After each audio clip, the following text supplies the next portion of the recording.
only mathematician on this validation committee. Now you have to understand, what is the validation committee doing? It was supposed to validate, ensure that the standards were internationally benchmarked, research-based, and rigorous. There were some other little things as well. One mathematician on a committee of 24 to ensure that the standards are rigorous. No one else on that committee could even read these high school math standards. After all, how many people can read high school math standards?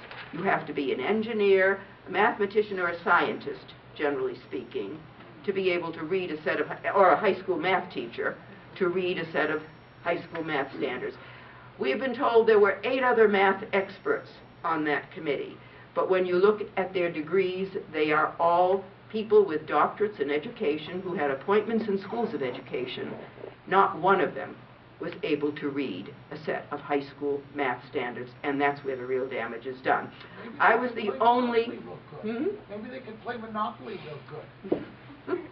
They were chosen to be on a validation committee. But why they were chosen, who chose them, no one knows. It's all private, so there's no way to know.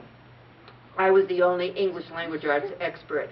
Why did I get on that committee? Because I nagged Mitchell Chester, Commissioner of Education in Massachusetts, who owed me a favor. I wanted to be on the final committee. That was me.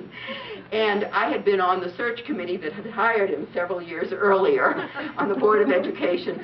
So, in a sense, he owed me a favor, so I kept saying, Mitchell, I want to be on that committee. He would call every week. Every week I would call Mitchell. The day before the nominations closed, Mitchell calls me and says, you're on the committee. They were dragging their heels. They did not want me on the committee. You can understand why.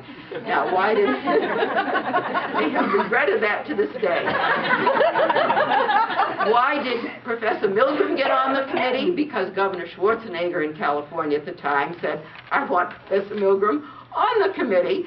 And he was one of the 4 people from the mathematics department at Stanford who had created California's math standards. So if Governor Schwarzenegger says, I want X on the committee, and they want California, they are going to put Milgram on the committee. So he and I talked a lot about what was going on. We knew there was something going on. We couldn't figure it out, but we knew something was going on behind the scenes because the whole thing was so bizarre. In any event, the committee can't tell you anything more about what it did because we had to sign a confidentiality agreement the first night we met, which said that we could never for the rest of our lives ever tell anybody about what happened with this committee, what it said, did, or anything about it.